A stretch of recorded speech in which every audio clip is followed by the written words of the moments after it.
Komuniteti artistëve dhe opozita zbreshti në shesh protest ndaj shëmbjes së teatrit, blindohet Tirana, kontrole të shumta në akset kryesore në mbar vendin, gjykata liron protestuesit. Majoranca tregon forcën, në demokraci vendos shumica, çështja e teatrit në kushtetuese ka rënë, shqyrtimi i padistë anullohet. Hetim për biznesmenin Sinan Idrizi në Turqi paditet nga ish-presidenti Galatasarajt për marrëveshjen e investimeve, media turke nuk ktheu 3.5 milion euro të garancisë. Bashkimi Evropian kundër ndarjes së Europës në zonat kuqe dhe të gjelbra për Covid-19, zëvendës presidenti KE-s është diskriminuese, fragmentarizohet tregu.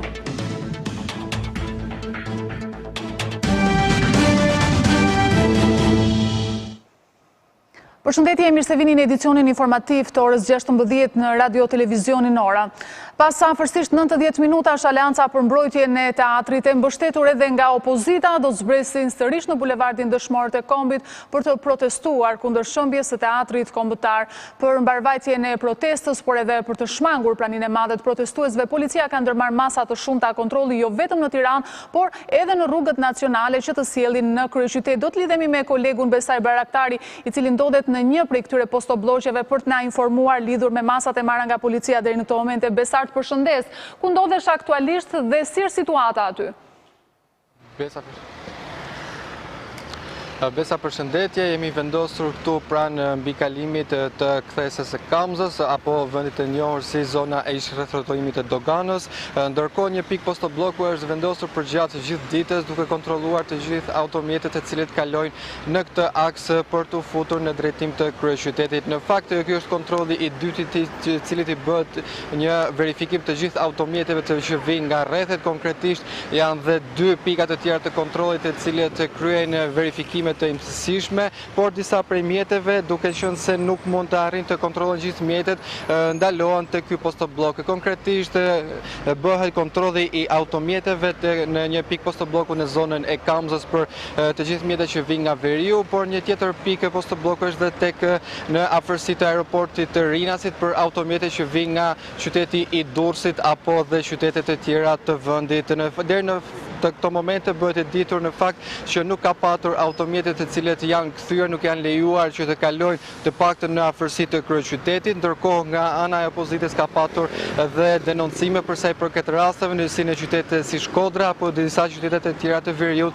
që policia nuk ka lejuar automjetet të mbërrinë në drejtim të kryeqytetit. Ata automjetet të cilët janë lejuar që të kalojnë në këtë pikë postobloku bëhet e ditur nga uniformat blu që janë dëshkuar në kuadër të masave dhe të aktit normativ, pra janë konstatuar me shkelje sipas urdhrave të nxjerrë nga ana e qeverisë. Kjo është për sa i përket situatës, deri këto momente nuk ka patur një incident. Që ka marrë policia për organizimin?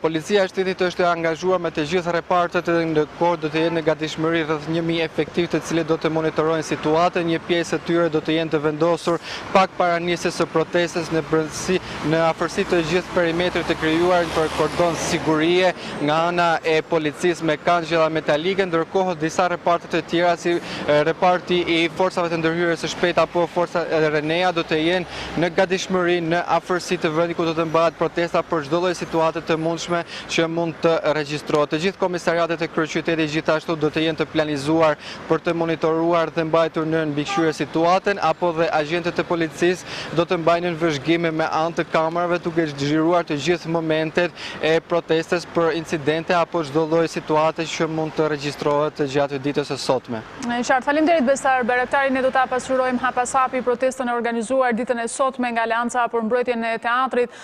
Do të lidhemi tani me kolegen Edicioni në Elbasan, e cila do të na informoj për masat dhe kontrollet që po kryen policia në një tjetër postoblok që është vendosur në hyrje të autostradës Tiranë-Durrës. Edicioni, të përshëndes, çfarë po ndodh aty, ka lëvizje?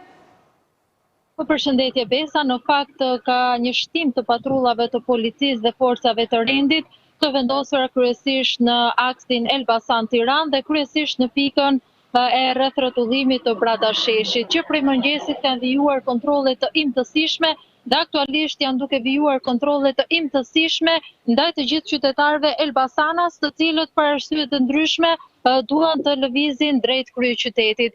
Aktualisht ata janë duke ju ushtruar një kontrolli të rrept deri diku, pasi po ju kërkohet secilit arsyeja se pse janë duke lëvizur drejt kryeqytetit, nëse kanë apo jo një autorizim, edhe pse nuk është i nevojshëm, pasi qytetarët e Elbasanës tashmë me shpalljen e bashkisë së Gjelbër nuk e kanë të nevojshme të kërkojnë më autorizim për të lëvizur. Pika e kontrollit në rreth rrotullimin e Bradasheshit ka qenë e vendosur edhe më herët, por sot është përforcuar, ose më saktë të themi është përforcuar që prej ditës së hënë, por edhe qytetarët e Elbasanës janë bashkuar protestës për teatrin. Sot që në orët e para të mëngjesit ka vijuar kontrolli, edhe pse nuk ka pasur raportime për personat të cilët janë kthyer mbrapsht, sërish ka pasur me kontrolle të cilat kanë shkaktuar edhe radhë shumë të gjata ndaj qytetarëve, të cilët janë drejtuar në drejtim të kryeqytetit, jo vetëm për arsye për të marrë pjesë në aktivitete siç është zhvillimi i protestës, por gjithashtu edhe për arsye të tjera. Shumë prej tyre janë drejtuar për arsye shëndetësore dhe të tjerë pasi banojnë në kryeqytet. Në këtë pikë kontrolli aktualisht janë forcat e policisë së shtetit, forcat shqiponja dhe po ashtu ato të policisë rrugore. Nga komunikimi që kemi pasur edhe me krerët e Partisë Demokratike së paku në qarkun e Elbasanit, edhe ata do t'i bashkohen protestës që do të zhvillohet në Tiranë, por deri në momenti që ne flasim ende nuk kanë bërritur të paktën këtu ku është pika kontrollit kyç. Siç ju keni mundësi ta ndiqni edhe pas pamjeve, janë të shumta makina të cilat ndalojnë dhe kontrollojnë intësisht nga forcat e rendit.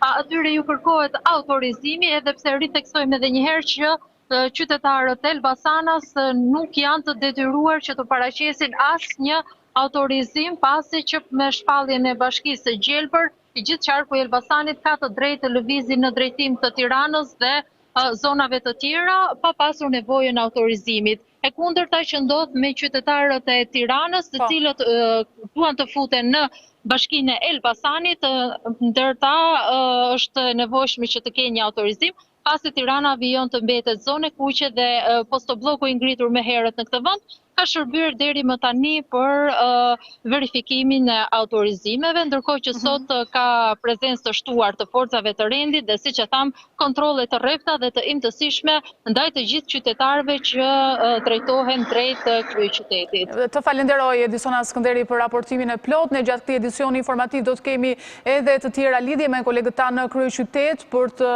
mësuar më shumë mbi mbarvajtjen e kësaj proteste, për ta pasqyruar protestën që organizohet sot nga Alianca e mbështetur edhe nga opozita. Ne do të vazhdojmë të flasim për çështjen e teatrit. Duke e cilësuar një godin tallashi, kreu i grupit parlamentar socialista Uland Balla deklaroi se majoranca nuk do të tërhiqet nga ndërtimi një teatri të ri në të njëjtin truall të godinës së vjetër, ndërsa tha se gjykata kushtetuese duhet të anullojë shqyrtimin e padive për këtë çështje, pasi ajo nuk ekziston më. Pas zgjedhjeve të 3 qershorit, Partia Socialiste ka votat absolute si në pushtetin qendror dhe ato lokal për të marrë vendime sipas objektivave të saj. Edhe pas protestave të artistëve dhe reagimit të ndërkombëtarëve, majoranca nuk tërhiqet nga ndërtimi i teatrit të ri në të njëjtin truall të godinës së vjetër. Ai teatr nuk mund të mbahej më në këmbë sepse nuk i shërben askujt. Në demokraci vendos shumica dhe pakica duhet të respektoj vendimin e shumicës. Po ta kishte Luli dhe Monika të teatri Hallin, të paktën të dy do flinin teatr, po nuk fletën teatr. Edhe pse vendi është në një gjendje të fatkeqësisë natyrore, gjithashtu, një moment që Bashkia e Tiranës ende nuk ka blerë projektin danez nga privati dhe çështja është në gjykatën kushtetuese, majoranca nuk është penduar që e shembi teatrin kombëtar. Në gjykatë kushtetuese unë deri tani di që ka një ankimim nga institucioni i presidentit Republikës lidhur me ligjin që ka kaluar në kuvend, i cili i ka humbur të gjitha efektet, sepse janë ezauruar të gjitha fatet. Shembja e teatrit nuk ishte vetëm një godin, por një kujtesë kombëtare për sa i përket artit, por as për këtë socialistët nuk shprehin pendes. Kam pasur mundësi të shkoj me tim birë në atë teatr, edhe me që më përmendet. Dhe pas teatrit jemi përballur me temperaturë dhe grip. Majoranca është e vendosur për të ndërtuar sa më shpejt teatrin e ri dhe të zhvillojnë zonën pas godinës, ku sipas projektit fillestar do të ngrihen kullat.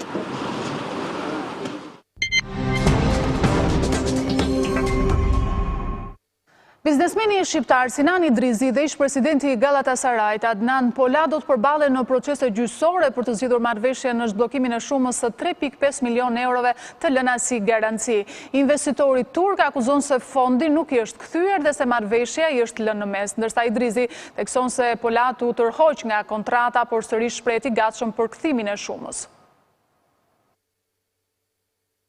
Mediat turke i kanë bërbuj lajmit të një përplasjeje mes investitorit turk Adnan Polat dhe biznesmenit shqiptar Sinan Idrizi. Sipas tyre, palët kanë bërë një marrëveshje për të blerë aksionet në një kompani shqiptare në fushën e turizmit, energjetikës dhe hidrokarbureve. Pas arritjes së paktit, është kërkuar që Polat të paguante si ka parë shumën e 3.5 milion dollarëve dhe vetëm pasi një kompani e tretë të bënte auditimin e situatës së ndërmarrjeve, do të kalonte edhe shumën tjetër financiare. Por në mediat turke, thuhet se Polati ka akuzuar palën shqiptare për mosplotësim të detyrimeve. Sipas tyre, gjithçka është zvarritur për shkak të tensioneve politike në vendin tonë, ndërsa shuma e lënë si garanci nuk është kthyer. Me këtë argument shprehen gazetarët turq, prokuroria ka nisur hetimin. Por Sinan Idrizi, një nga aksionerët e Air Albanias, shprehet se situata është ndryshe. Për Ora Newsin ai thekson se një kompani ndërkombëtare ka bërë verifikimin e kompanive që do të blieshin dhe ka paraqitur një raport të plot. Pas kësaj, Polatit i është kërkuar të vijonte me zbatimin e marrëveshjes për blerjen e aksioneve sipas kontratës së arritur më parë. Kjo kërkesë nuk është zbatuar, ndaj dhe fondi i garancisë prej 3.5 milion dollarësh ka mbetur pa u kthyer. Megjithatë, Idrizi shton se sërish në bisedimet e zhvilluara ka qenë dakord për kthimin e fondit të garancisë, edhe pse marrëveshja është e qartë. Por nga ana tjetër kërkon që edhe Polati të zhbllokojë aksionet. Tashmë në situatën e krijuar, Idrizi deklaron se do të paraqes një padinë ndaj biznesmenit turk dhe po ashtu do të kërkojë dëmshpërblim për dëmtim të imazhit. Gjykata e Shkodrës vendosi të heqë masën arrest me burg për Safet Bajrin, ndërsa la të lirë 3 antarë të tjerë të bandës së Bajrave. Kjo gjykatë lehtësoi gjithashtu dënimet edhe për 2 antarë të tjerë. Arrestimet me bujë të operacionit Forca e Ligjit edhe njëherë janë shtyrë në gjykatë. Disa të arrestuar si pjesë e grupit Bajri në Shkodër janë lënë të lirë. Gjykata e Shkodrës e kryesuar nga Besmir Stroka ka shuar masën e sigurisë arrest me burg për një pjesë të grupit të konsideruar si të fortët e Shkodrës, të arrestuar me bujë në vitin 2018. Por gjykata ka hequr masën arrest me burg në kuadër të operacionit edhe për Safet Bajrin, duke e mbajtur në qeli vetëm për vendimin penal të formës së prerë, të ardhur nga Belgjika. Ai u akuzua për trafik droge, vrasje, gjobvënie e shantazh. Më herët gjykata i ka njohur atij dënimin me 8 vite e 9 muaj burg për shfrytëzim prostitucioni dhe pjesëmarrje në grup kriminal. Në të njëjtën seancë, gjykata ka vendosur të lirojë Ismet Idrizin, Samet Hallunin dhe Asmer Bilalin, ish kampioni boksit, të cilit pak kohë më parë ju vrani Ati dhe Xhaxhai në Shkodër. Masa e sigurisë është lehtësuar edhe për Emran Plakun dhe Jorida Muratin, nga arrest shtëpie në detyrim paraqitje. Por gjykata ka vendosur të zgjasë afatet e paraburgimit për Behar e Ilir Bajrin. Grupi i Bajrit u arrestua në kuadër të operacionit Oaz, ndërsa antarët e tij u akuzuan për një sër veprash të rënda kriminale deri tek vrasja.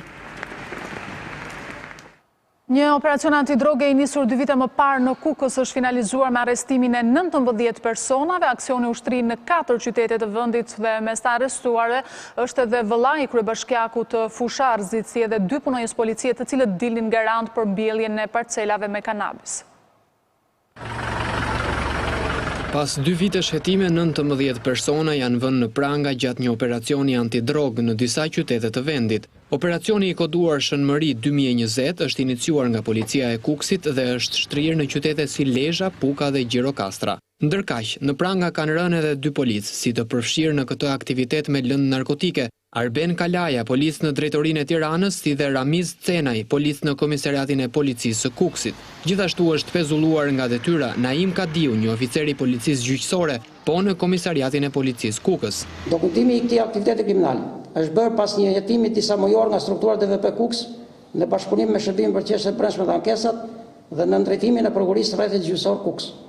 Mes të arrestuarve është edhe Arben Tuçi, vëllai i kryetarit të bashkisë së Fusharzit, Fran Tuçi. Prokuroria ka dyshime se kreu i grupit është Kreshnik Murataj, i cili është konstatuar në disa prej përgjimeve telefonike. Një rol të rëndësishëm në këtë grup kishte edhe Sali Kovaçi, i cili merrej me kultivimin e parcelave me kanabis. Në një bisedë telefonike të bërë më datën 13 tetor të vitit 2018, mes tij dhe të arrestuarit tjetër, Pal përgjegja, dëgjohet teksa flasin për drogë. Përgjegja pyet nëse ishte pjekur rrushi, kurse Kovaçi shprehet se nuk e ka lënë kush me u pjek. Telefonata është bërë pas një operacioni të policisë, gjatë të cilit janë shkatëruar disa parcela.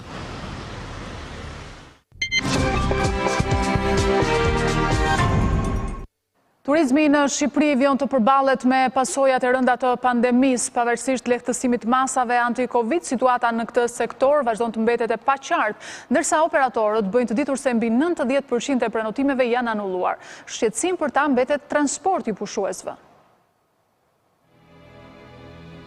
Megjithse ende nuk ka një datë për hapjen e sezonit turistik, operatorët që veprojnë në këtë sektor duket se janë bërë gati të mirëpresin pushuesit. Të dëmtuar rënd nga situata e pandemisë së koronavirusit, përfaqësues të industrisë së turizmit në vend shprehen se rreth 90% e prenotimeve të bëra më parë janë anuluar. 90% të gjithë rezervimeve u anuluan gjatë kësaj periudhe pandemike, por tashmë duket sikur ka rifilluar që të krijohet një besim për turizmin. Përveç frikës së pandemisë, problem mbetet edhe transporti, për të cilin gjithashtu ende nuk ka një vendim për rinisjen e tij në mënyrë të lirë dhe pas një kufizim. Shumë vende të Bashkimit Evropian e kanë mbyllur aksesin për të hyrë apo dhe për të dalë nga vendet respektive drejt vendeve të treta të Bashkimit Evropian. Dhe kjo për vetë faktin sepse ata akoma e kanë frikën e një pandemie, e një nisje pandemike në vendet e tyre. Për këtë situatë, Agjencia Kombëtare e Turizmit sugjeron që për transportin e turistëve apo pushuesve të funksionojë me 50% të kapacitetit, duke premtuar se nuk do të ketë rritje çmimi. Megjithatë, ne edhe për transportin kemi parashikuar disa kushte sigurie, siç janë numër mirë reduktuar normalisht, pra mjetit mos jetë në kapacitetin e tij të plot, për të ketë gjysmën e kapacitetit. Ne kemi marrë garanci nga tur operatorët dhe nga të gjitha shoqatat e hotelierëve të transportit që nuk do të ketë rritje çmimi. Situata e turizmit në vendin tonë prej disa muajsh tashmë është përballur me pasojat e disa fatkeqësive natyrore, si tërmeti i 26 nëntorit apo edhe pandemia e koronavirusit. Mungesa e transportit po penalizon disa dhjetra maturant në zonat rurale që të kthehen në bankat e shkollës në Korçë për përgatitjen 3 javore para provimeve. Ata do t'i vazhdojnë përgatitjet në shtëpi, ndërsa drejtuesit e arsimit thonë se nuk do të penalizohen. Disa dhjetra maturant nga zonat rurale po hasin vështirësi për të ndjekur procesin përgatitor për provimet, për të cilat janë rihapur dyert e gjimnazeve prej 18 majit. Ata e kanë thuajse të pamundur të udhëtojnë drejt qytetit, për shkak se transporti urban është i pezulluar, ndërsa taksit janë të shtrenjta. Kristian Mullalli është një prej atyre që vuan këto problematika. Shumica e nxënësve të cilat frekuentojnë shkollat në Korçë janë kryesisht nga rrethet, nga fshatrat, një përqindje konsiderueshme, mund të them mbi 70%, dhe sigurisht kjo përbën një problem dhe është një rëndësishme e madhe në ekonomitë e shtëpive tona, duke qenë se duhet paguar, po them, 20 fishi i shumës se ne paguarim për transportin publik për të shkuar në shkolla. I pyetur, kryebashkiaku i Korçës, Sotiraq Filo, thotë se nuk është detyre e bashkisë të garantojë transportin e tyre, por në bashkëpunim me drejtorinë arsimore do të diskutohet për një zgjidhje të mundshme. Thash nuk është se është përgjegjësi institucionale e bashkisë, por situata e krijuar na vë para faktit që duhet të gjejmë një zgjidhje. Drejtuesit e arsimit në Korçë ndërkaq thonë se këta nxënës nuk do të penalizohen për mos frekuentimin e mësimit në këto 3 javë. Ata u kanë kërkuar që të mbajnë në vazhdimsi kontakte me mësuesit. Janë mbi 200 maturant nga fshatrat përreth Korçës që procesin mësimor e kanë ndjekur në shkollat e qytetit. I braktisur nga 4 fëmijët, Murat Abdillari jeton edhe në varfëri, i divorcuar prej 20 vitesh, 57 vjeçari jeton në një shtëpi që ngjan si kasole, ndërsa bën thirrje për ndihmë për të lehtësuar sadopak vetmin. Ky është Murat Abdillari, i cili prej 20 vitesh, pasi u nda nga bashkëshortja, jeton i vetëm. Edhe pse ka 4 fëmijë, prej 10 vitesh ai nuk i ka parë dhe nuk di asgjë për ta, vetëse njërit prej djemve. Unë nuk e di, janë bo me fëmijë, ajo nuk e di. Thash edhe herë, vetëm i që unë që kam burg, vetëm atë kam komunikime. Ma mirë me të thonë që ti je i vdekur se ti je gjallë. Me këtë situatë, ti më po flas, kur shoh të lumtur njerëzit, nuk e duket jetën time. Nuk e dua jetën. Teksa përmend fëmijët, lotët nuk i ndalen. Ja, kaq. Vëllai më merr malli shumë. Jo shumë, po. Qase. Nëse ata dëgjonin sot çfarë do t'ju thoje? Të thash me gjithë, unë jam babai atyne. Nesër ato mund të bënë me fëmijë. Pse mos ta dhe të fëmijën aty në si prindër, si gjysh. Pse mos ta dhe ato? Pas divorcit vendosi që të mos martohej më, por 57 vjeçari tregon se vetmia e ka bërë të palumtur dhe të pashpresë. Jam shumë i lodhur nga jeta. Nuk e di se si jetoj. Unë kishe jetë tjetër, po ja që erdhi kohë. Në një shtëpi që në dukje i ngjeson një kasole, a jeton në vështirësi ekonomike. Nuk marr asnjë lloj ndihme, po të mas i lloj ndihme. Situata e pandemisë e ka rënduar më shumë gjendjen, ndaj apelon për ndihmë për të lehtësuar sadopak dhimbjen. Jemi në hapësirën e intervistës, do të diskutojmë për çështjen e teatrit. Nga njëra anë janë duke u zhvilluar njëkohësisht edhe të tjera protesta ditën e sotme, protesta e dytë e organizuar nga Aleanca për mbrojtjen e teatrit, e mbështetur edhe nga opozita, por do të diskutojmë edhe nga pikpamja ligjore, cilat janë shkeljet që janë bërë sa i përket procedurës për shëmbjen e teatrit kombëtar. Kam në studio vetëm zë opozitar në Bashkinë e Tiranës, zotin Fabian Topollaj. Mirë se erdhe, faleminderit. Faleminderit ju për ftesën. Zoti Topollaj, fillimisht ka një sër palishmërisht të cilat janë denoncuar edhe nga ana juaj në Facebook. Ku nis çështja? Çështja nis rreth 2 vite e ca përpara, në kohën që mazhoranca nuk i kishte votat e nevojshme në Këshillin Bashkiak që të mund ta bënte këtë procedurë nëpërmjet Këshillit Bashkiak, siç është duke bërë në këtë moment, dhe atëherë mazhoranca për të shmangur pra mungesën e shumicës së kërkuar në Këshillin Bashkiak në atë kohë, bëri një ligj special në parlament me qëllim të shëmte teatrin kombëtar. Edhe një ligj që është atakuar edhe nga organizmat ndërkombëtar. Një ligj i cili ka qenë haptazi antikushtetues, sepse binte në kundërshtim me një sër parimesh kushtetuese, përfshi edhe me ligjin e vetëqeverisjes vendore që në hierarkinë e normës qëndron më lart dhe do duhet të zbatohej përpara ligjit special. Tani që kemi një konfigurim të ri në Këshillin Bashkiak për shkak të mungesës partive kryesore opozitare në zgjedhjet e 30 qershorit, nga aspekti i formës, mazhoranca është futur në hullind e normalitetit, sepse nuk e shkatroi teatrin kombëtar nëpërmjet ligjit special, por përdori votat në Këshillin Bashkiak që i ka me shumicë tani më për të marrë këtë vendim. Që do të thotë që nga aspekti i formës, mënyra shëmbja e teatrit nëpërmjet Këshillit Bashkiak nuk ka probleme thelbësore. Atje që mund të kapen problemet ligjore janë te fakti që nevoja që kishte Erion Veliaj për ta bërë në mënyrë sa më të fshehtë këtë proces, me ca lëvizje akrobatike shumë banale që e mënjanoi totalisht diskutimin e këtij akti në Këshillin Bashkiak. Këshilli Bashkiak është i referojnë mbledhjes së Këshillit Bashkiak. I referoj mbledhjes, ju vënë vëmendje, unë kam denoncuar këtë edhe nëpërmjet postimeve të mia, që vendimi për prishjen nga Këshilli Bashkiak është marrë nëpërmjet votimit me email, ku këshilltarët kanë dërguar votën e tyre nëpërmjet emailit. Është ligjore kjo lloj forme? Jo, kjo nuk është ligjore, sepse Këshilli Bashkiak është një organ kolegjial i cili nuk mund të marrë vendime pa ju nënshtruar diskutimit nga antarët e tyre të projekt vendimeve. Do të ishte njësoj sikur parlamenti të miratonte një ligj pa ju dhënë mundësi deputetëve ta diskutonin atë ligj. Organet kolegjiale të zgjedhura, që janë vetëm parlamenti dhe Këshilli Bashkiak, kanë element thelbësor të procedurës dhe operimit të tyre diskutimin e akteve. Gjë që nuk ka ndodhur në këtë rast, dhe për mendimin tim kjo shkelja më e madhe ligjore në këtë aspekt në këtë rast.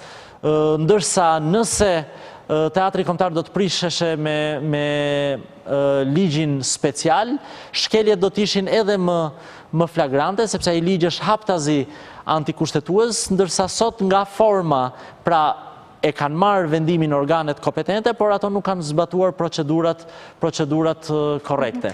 Por gjithsesi unë mendoj që ky është Mazhoranca, ka të drejtë kur thot në demokraci vendos shumica?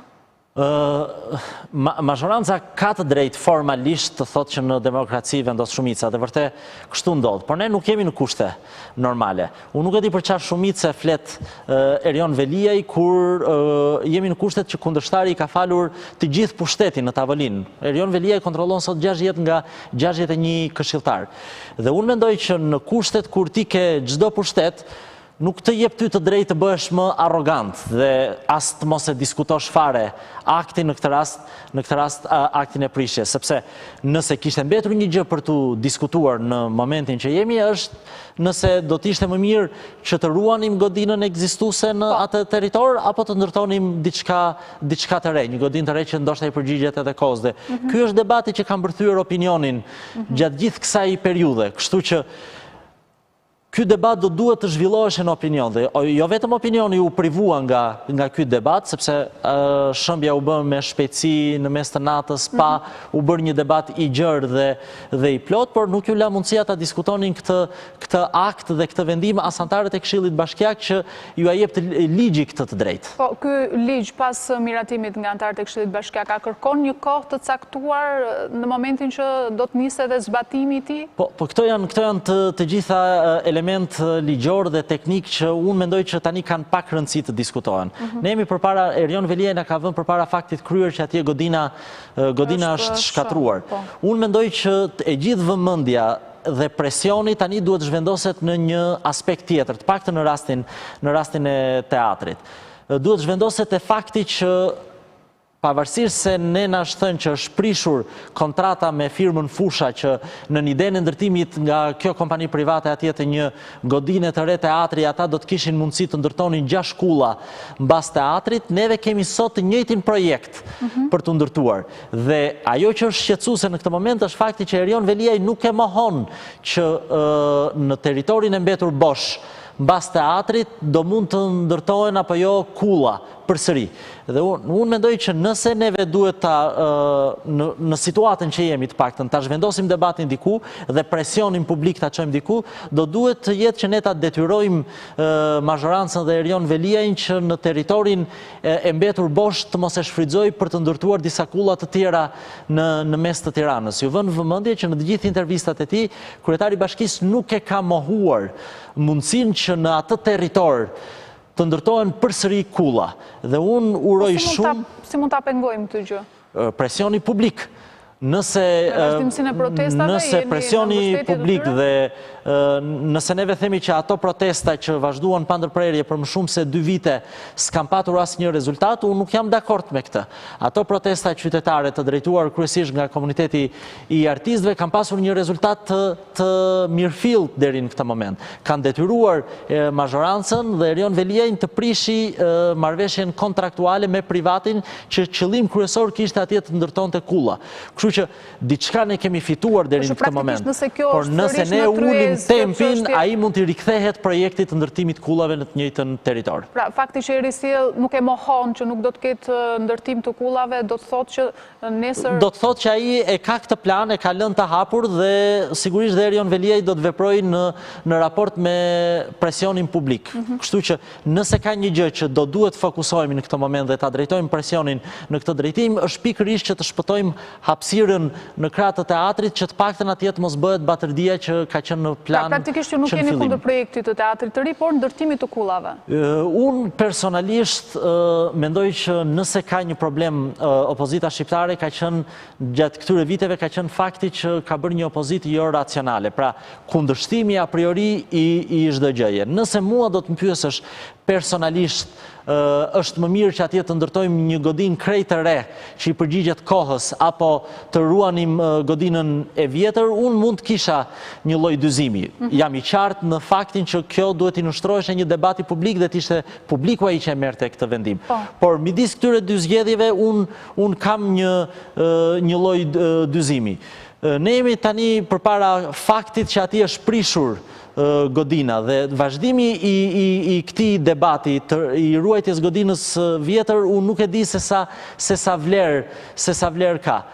Kështu që ajo që unë mendoj është që neve tani të gjithë presionin dhe të gjithë vlerën e shtuar të protestës duhet ta zhvendosim në ruajtjen e teritorit, pjesës tjetër të teritorit, që atje të mos realizohet ajo aferë që ka qenë në fillim në mendjen e Erion Velie dhe të mazhorancës. Ligjërisht mund të ndodhë që të pengohet kjo?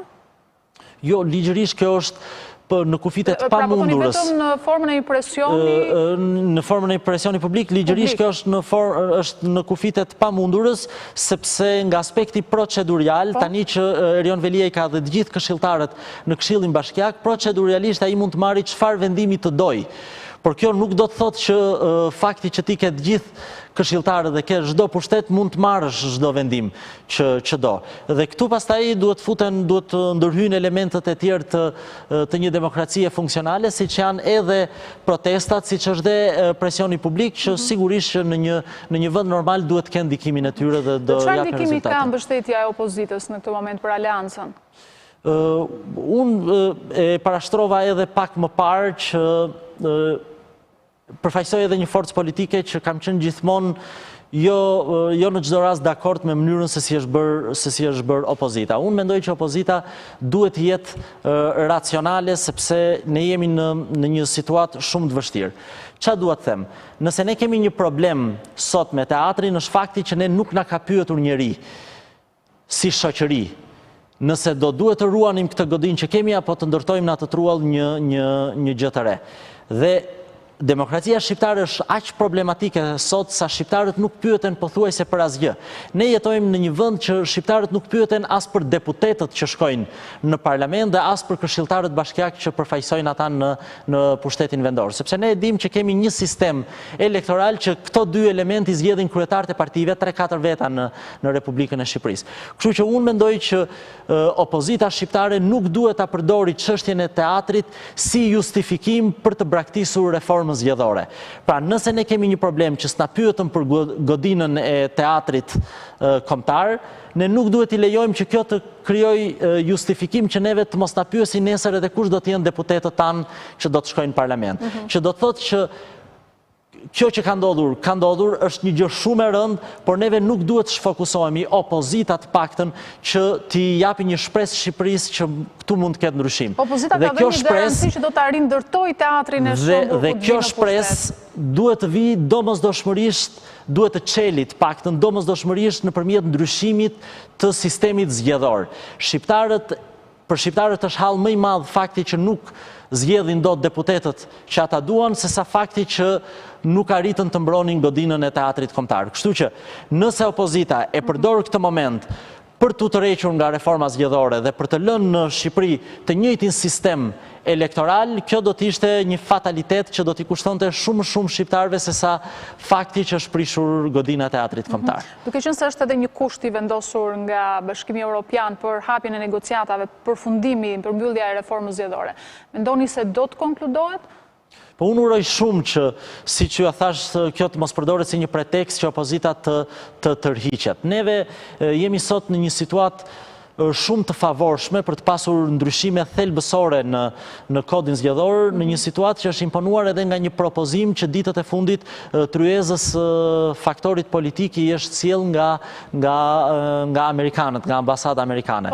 Është propozimi që Komisioni i Reformës Zgjedhore mund të adoptojë si sistem elektoral atë danez. Është një sistem jashtëzakonisht i mirë, me lista të hapura, me rajonal, është proporcional me rajonal me lista të hapura, me një korrigjim proporcional kombëtar, që partitë e vogla të cilët nuk arrin të nxjerrin deputet në përqarqet jeni pro pra këtij sistemi, korrigjohet në mënyrë kombëtare. Mund të ishte efikas për Shqipërinë. Dhe është një sistem shumë i mirë. Prandaj them që nëse opozita do të japi një sinjal që do vërtet realisht që në këtë vend të ketë ndryshime, ky sinjal duhet vinë nga reforma zgjedhore ku ajo të përqafoj një model të ndryshuar të sistemit zgjedhor që shqiptarët të mund të zgjedhin deputetët e tyre. Sinjalet e deri tanishme nuk janë fare optimiste.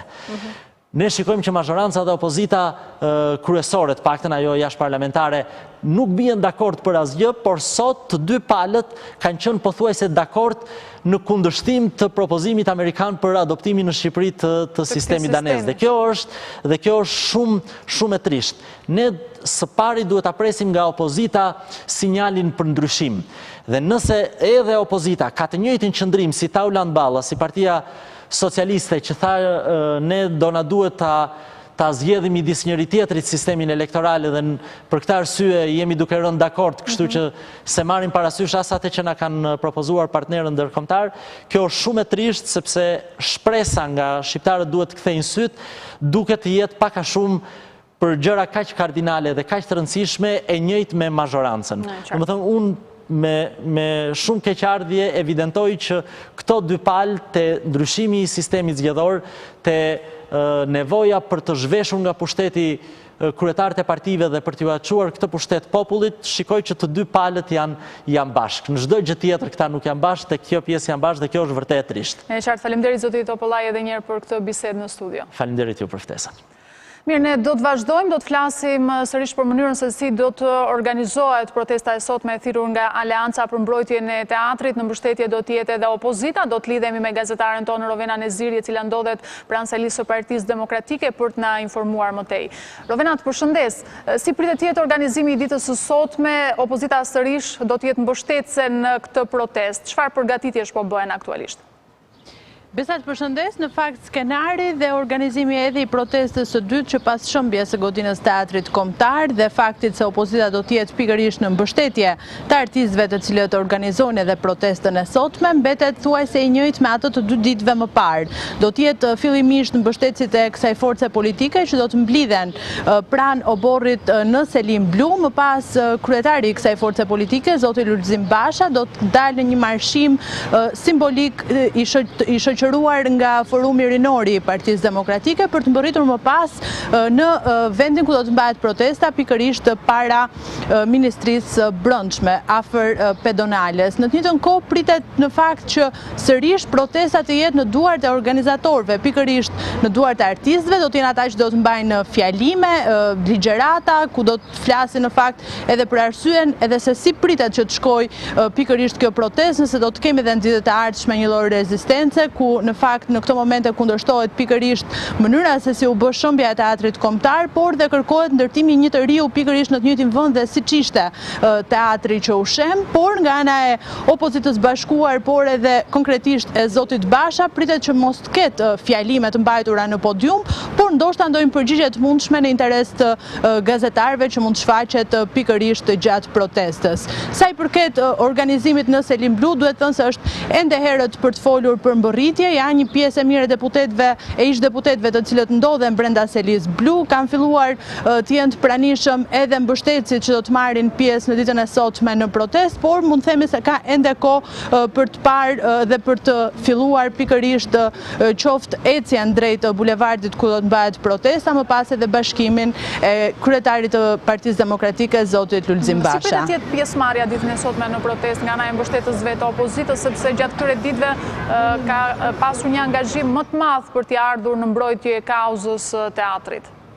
Në fakt edhe gjatë ditës së sotme ka patur postobllogje, po themi pikërisht pasi një nga problematikat në protestën e para 2 javëve ka qenë pikërisht bllokimi, duke qenë se edhe lëvizja tani më dihet që është e kufizuar pikërisht nga zonat e gjelbra në zonat e kuqe, duke patur parasysh se edhe kryeqyteti është zonë e kuqe dhe ka vështirësi të qytetarëve për ta aksesuar në fakt kryeqytetin. Megjithatë vlen theksohet se gjatë ditës së sotme nuk ka patur denoncime të mirëfillta, megjithatë duhet thënë se poso blloqet sërish kanë qenë dhe ndoshta mund të ketë patur edhe qytetarë të cilët kanë dashur që t'i bashkohen protestës dhe nuk kanë mundur pikërisht për shkak kontrolleve policore. Megjithatë, situata ka qenë më e qetë, ndaj dhe ndoshta edhe pikërisht angazhimi dhe pjesëmarrja mund të jetë edhe më e gjerë për sa i përket protestës së sotme krahasuar me ato të dy ditëve më parë. Është parashikuar një afat kohor se kur do të përmbyllet protesta? Në fakt, sipas burimeve, parashikohet që të zgjasë diku tek 2 orë. Megjithatë, dim se protesta është një ngjarje dinamike, ndoshta edhe pa parashikueshme për gjithçka që mund të ndodhi, por si një lloj organizimi nga ana e artistëve, parashikohet të zgjasë diku tek 2 orë, pak më shumë ose pak më pak. Në qartë. Ka pasur sot prononcime nga ana e përfaqësuesve të Partisë Demokratike sa i përket çështjes së teatrit, organizimit të protestës së ditës së sotme? Në fakt nuk ka qenë një qëndrim pasi mund themi se nuk ka ndryshim në qëndrimin e atyre për vetë faktin se opozita ka deklaruar gjatë gjithë kohës që për çështjen e teatrit kombëtar do të jetë në mbrojtje të artistëve, në atë që do të vendosin pikërisht artistët se si do të procedohet me gjithë qoftë protestën, organizimet që mund zhvillohen, ndaj dhe vendimi mbetet sërish i njëjtë dhe i pandryshueshëm. Opozita e bashkuar, Partia Demokratike, Lëvizja Socialiste për Integrim do të jenë gjithmonë pranë artistëve për të mbështetur ato në kauzat e tyre dhe në ato që do të kërkojnë pikërisht për çështjen e teatrit kombëtar. Për sa i përket artistëve, a ka një vendim për vijshmërinë e këtyre protestave? Në fakt, unë kam biseduar me artistët dhe ajo që më është thënë zyrtarisht duhet thënë është se nëse flasim për një lloj organizimi, kanë thënë se janë një lëvizje e lirë, nuk janë një forcë politike që të organizojnë dhe të kenë pra një plan konkret se si do të procedohet në të ardhmen. Do të jetë në bazë edhe të mbështetjes së qytetarëve që ata do të shohin, do të jetë edhe në bazë të përgjigjes së kërkesave të tyre, varet pra se si do të shkojë situata dhe si do të jenë organizimet. Megjithatë, ekzistojnë 2 skenare, duhet thënë, që edhe po diskutohen mes tyre, por sërish ende asgjë nuk është vendosur. Pritet që mund të ketë një protestë një herë në 2 ditë ose në 2-3 ditë, pra një protestë që her pas here të sjell në vëmendje pikërisht kauzën e tyre për rindërtimin e një teatri aty ku ishte dhe siç ishte, por mund të organizohet edhe një edhe më e madhe, pra që të kërkohet mbështetje ndoshta edhe nga artistët që punojnë në qytete të tjera të Shqipërisë, pasi kemi parë në fakt edhe protesta në qytete të tjera, kanë qenë artistë që kanë protestuar edhe për çështjen e shëmbjes së teatrit kombëtar. Janë këto 2 skenar që po diskutohen, por nuk ka ende një vendim, duhet thënë, pasi më është konfirmuar se do të jetë një situatë që do të varet se si do të shkojë gjëja, pra nuk ka ende një plan konkret lidhur me protestat e tjera. E qartë, shkurtimisht, a ka një vendim politik nga ana e opozitës së bashkuar për nisjen e protestave nga ana e këtyre forcave? Nuk ka ende një vendim të ndryshuar, duhet thënë. Pra, ka qenë mbledhja e kryesisë Partisë Demokratike që është vendosur se Partia Demokratike do të jetë në mbështetje të artistëve, të përfaqësuesve të Aleancës për mbrojtjen e teatrit, do të jenë gjithmonë për të mbështetur ato në çdo protestë apo manifestim që do të ketë, dhe ka qenë një vendim që është thënë se do të kthehen dhe protestat kombëtare, ato mbar kombëtare ose në qytete të ndryshme të Shqipërisë. Por ende nuk ka një datë diçka specifike për të thënë, pra është artikuluar se do të kthehen edhe protestat e organizuara nga opozita e bashkuar, por nuk mund të flasim ende për një ndryshim apo për një datë konkrete se si do të procedohet me to. Duke qenë se edhe kauza e teatrit kombëtar ka nevojë për mbështetjen e opozitës bashkuar, ndaj dhe ndoshta fillimisht do të jetë mbështetja pikërisht për këto protestues të cilët sot do të jenë në shesh, ndoshta edhe ditë tjera, pasi lihet e hapur në fakt mundësia edhe për protesta të tjera, por ende nuk ka vendim konkret qoftë me datë apo me orë për një protestë organizuar nga opozita e bashkuar. E qartë, falenderoj Rovena Nezirit, uroj punë të mbarë në vijim, sa i përket pasqyrimit të protestës, ndërkohë ne do të vjojmë edicionin tonë, do të ndalemi në lajmet nga bota. Pandemia e Covidit ka pasur impakt në ekonominë globale, ndërsa izolimi